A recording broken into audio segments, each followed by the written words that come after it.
Here you go. Thank you very much. You're welcome. Go ahead. Okay.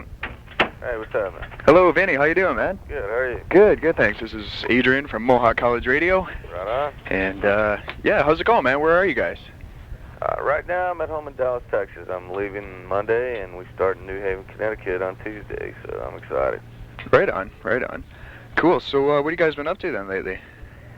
Well, we just got back from Alaska, Korea, New Zealand, Australia, and it was a great tour, and we've got a couple of weeks off, and we just started rehearsing the other day again, and we're ready to come. Nice. So mad. Nice. Trying to get the chops back out?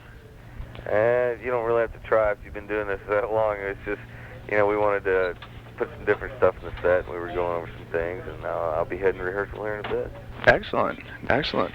So you guys are coming up to Canada here real soon. We've been looking forward to this for a long time. It's been a long time since Pantera has been around. Any idea what can you let us know to expect up in the show there? It's just going to be 6 hours of non-stop, blistering, kick-ass heavy metal. Oh, man. It's going to be indoors. We're not going to subject the people to the heat, the elements, the weather, all that. So I expect them to have as much energy as they do for the first note of Morbid Angel to the last note of Pantera. It's going to be a hell of a tour, and it's going to be a lot of fun, and we're just happy that, it's happening this summer, because this summer needs a tour like this. Oh man, for sure, for sure. It's been a while since you guys have been around, and we're just totally looking forward to it. I think the whole city is just psyched right up. So after Extreme Steel, you guys are on Tattoo the Planet. Right. What are all the bands on there? And well, there's going to be some shows are going to have 8 bands. The weekend shows are going to be considered like festivals, but the 4 main bands that are on it all the time are Pantera, Slayer, of course, Static X, and Cradle of Filth. So it's going to be a really, probably the best tour we've ever had in Europe before, because we've never been lucky enough to bring the support bands that we wanted over there. So now, it'll be fun. How is the scene a lot different? Hold on one Sure, second. sure, man.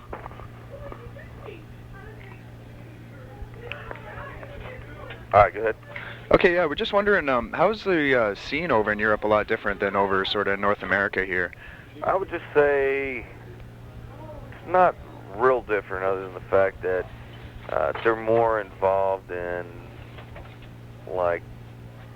I'd say they're more involved in the media side of bands. They got more magazines to offer that are rock magazines, and they're more involved in that. Whereas here, people are really, they go to hear the music. They don't really go to see the scene and all that.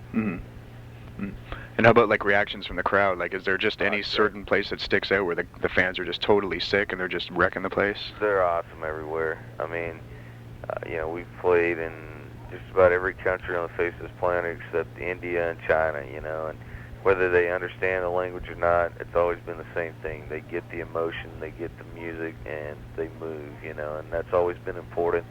And, it's just been one of those things that we've been fortunate, to be able to connect with all these different people. Oh, yeah, it's an awesome thing for sure. Yeah, so we heard recently that Phil has got a little bit of back problems. Did he injure himself there or something? How's he doing? Did do what? Did Phil have some ruptured disc problems in his back or something? Oh, yeah, he's got a really bad disc in his back, but he's gotten some new treatment for it. He's feeling really good. It's not really bothering him like it has in the past, and he's doing good, man. He's feeling good. I talked to him yesterday. His back just fine right now, so I expect this tour to be 100% Pantera. Oh yeah, it's just totally sick on how you guys can do this for so long and be so extreme and heavy as you are and still be alive and not you guys. How do you guys stay in shape for all this, man?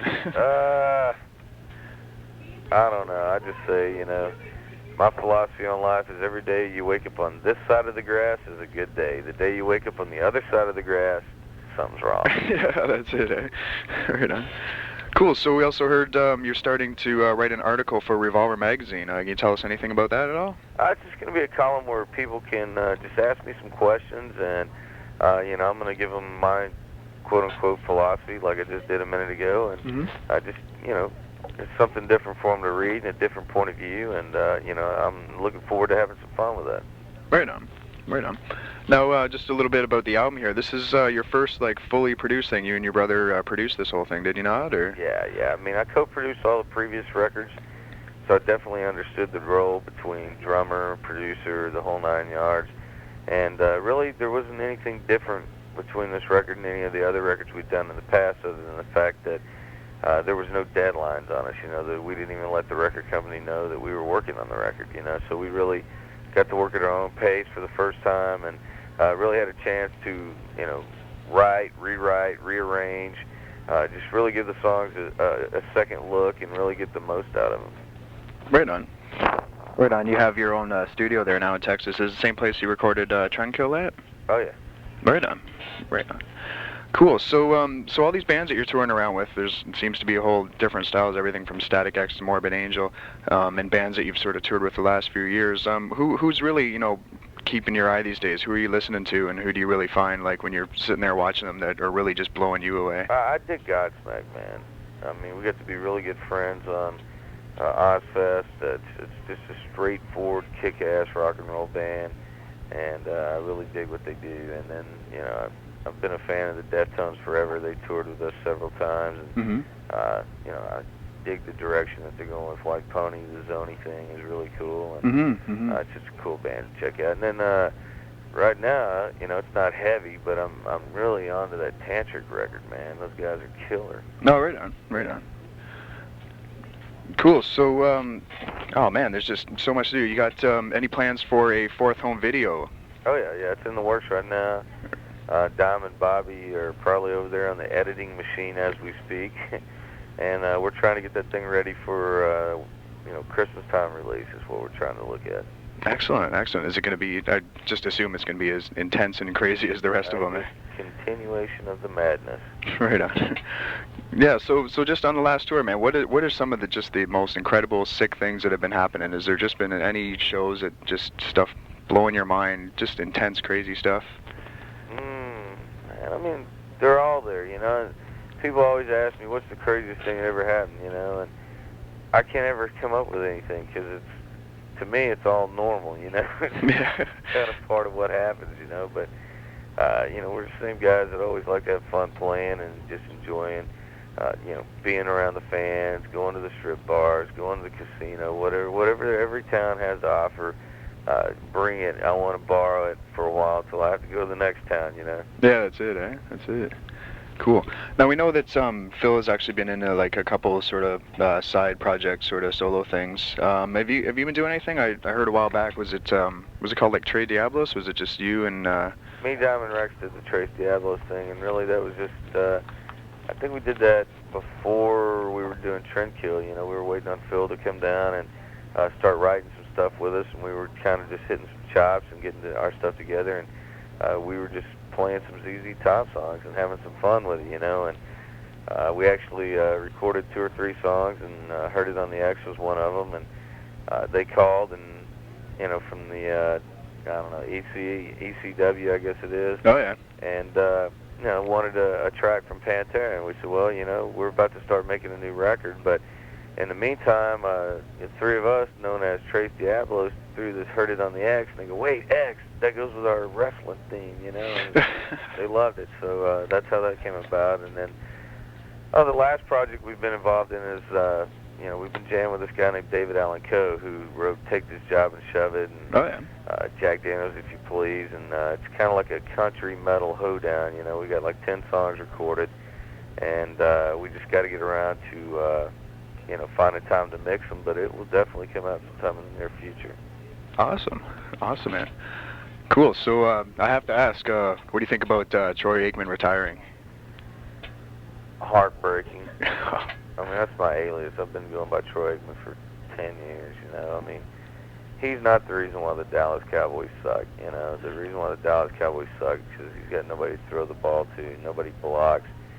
Why do you think the guy has 10 concussions, you know? Yeah, exactly. He's been slammed harder than any other quarterback in the NFL over the past 3 years, you know. He brought us 3 Super Bowls in 5 years.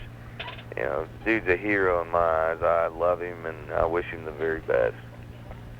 Yeah. That's great, man. We actually caught some clips here on the internet of you guys a while back with the Dallas Stars too, doing the theme song and playing on the float there.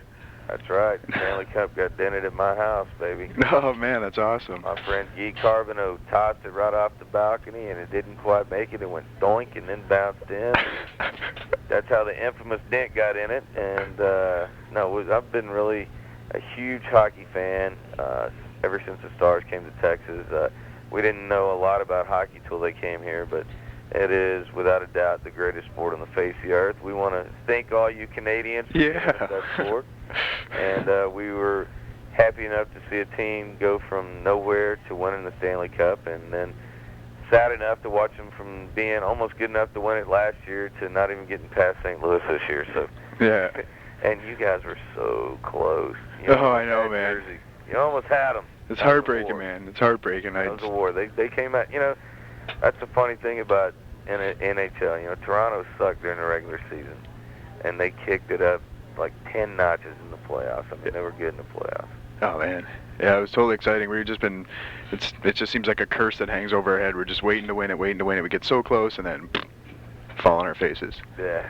That's our stuff. I tell you a funny story about Maple Leaf Gardens. I think we were one of the last bands to play there, and that was a couple years back before they changed it to the new arena, of course. And we played there in the summertime, and it was during a heat wave of some sort. And apparently, according to the building manager, they don't have air conditioning in there because they never need it. And it was so fucking hot. That was probably the hottest show I've ever played in my life. I mean, it was just unbelievable how hot and how humid it was in that building that day. Man, I think I was there. Was that probably the Far Beyond Driven tour? Or? Probably the Far Beyond Driven tour. Man, that was nuts. I had to drag my buddy with a broken leg into the pit. All right. First guy I've ever seen, broken leg, all hobbling around, moshing, having a great time. All right, well, we want to definitely thank you very much for coming back to Hamilton. It's been a while since we've seen you guys. We know it's going to be a smoking show, and we're looking forward to it, man. It's just excellent, awesome. Hey, we'll see you guys in about a week and a half or so. Okay, excellent, man. All right, man. Take care. All right.